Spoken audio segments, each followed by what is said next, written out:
News Marathi 24/7 नवा भारत नवा विचार। नमस्कार, आज मी हिंगोली जिल्ह्यातील शेनगाव तालुक्यात शहराच्या जवळपास विदर्भ आणि मराठवाड्याला जोडणारा हा रस्ता आहे, राज्य रस्ता।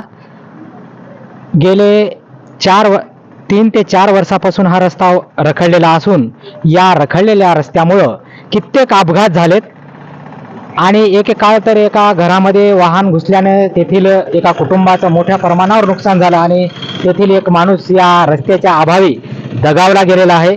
आपण बघू शकता की हा रस्ता कशा प्रकारे कित्येक दिवसापासून रखडलेला आहे आणि मोठमोठे वाहनं, विदर्भाला आणि मराठवाड्याचा एकमेव जोडणारा रस्ता रिसोड ते शेनगाव हा रस्ता फुल टाइम चालणारा, नागरिकाची वर्दळ असणारा, वाहतुकीची वर्दळ असणारा हा रस्ता आहे।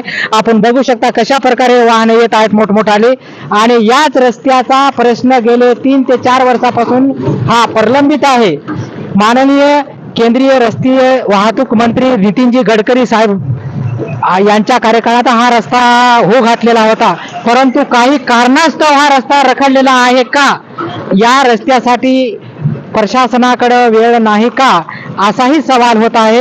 या रखडलेल्या रस्त्यामुळे अनेकांचे बळी गेलेले आहेत आणि यात सुद्धा या शहरानगतच असलेल्या एका घराचं सुद्धा या मोठा नुकसान झालेलं आहे। आपण बघू शकता, मी त्या कुटुंबासमेत जात आहे, त्यांच्याशी चर्चा करतो की नेमका हा अपघात कशामुळे झाला आणि कसा हा प्रकार घडला। काय सांगू शकता आपण या अपघाताबद्दल? तुमच्या घराच्या या कुटुंबात एक माणूस दगावला आहे, रोडमुळे ऍक्सिडेंट झालेला आहे।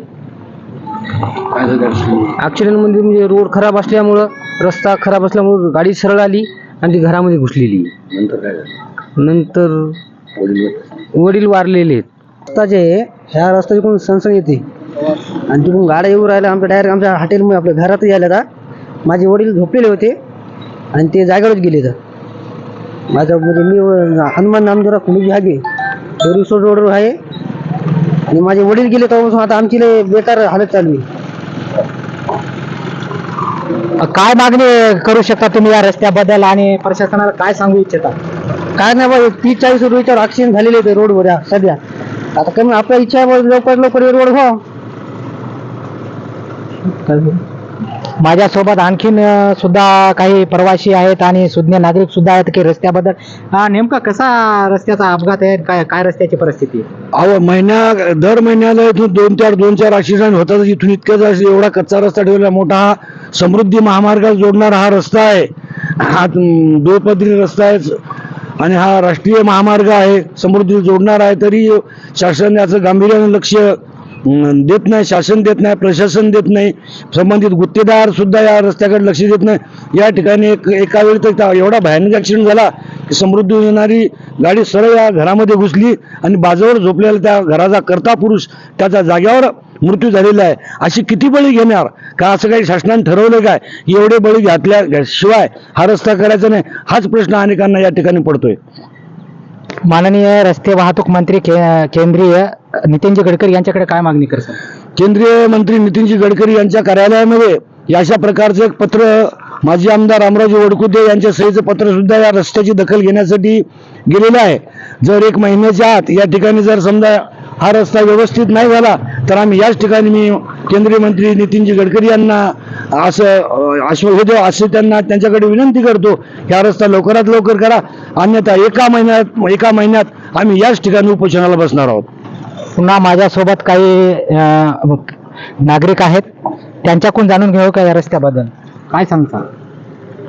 कोरोना काळात हा रोड रिसोड ते हिंगोली 461B हा रोड अधुरा राहिला आणि सांगण्यात येते की हा रोड सरळीकरण करण्यासाठी राहिलेला आहे।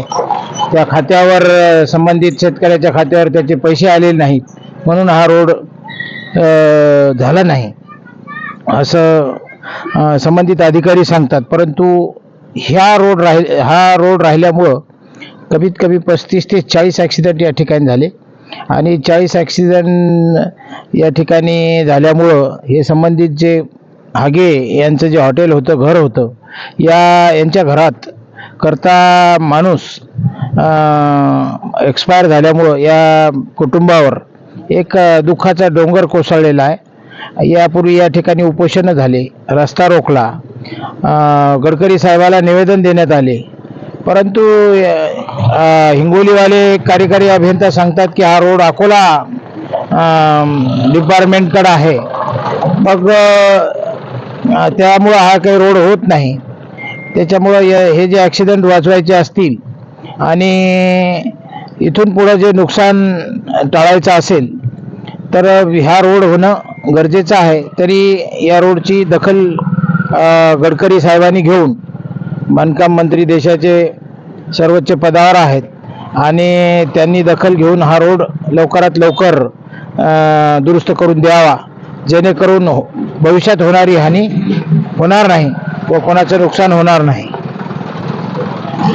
आपण बघू शकता की नागरिकाच्या काय प्रतिक्रिया आहे, त्या कुटुंबावर काय वेळ आली आणि किती मोठं नुकसान झालं.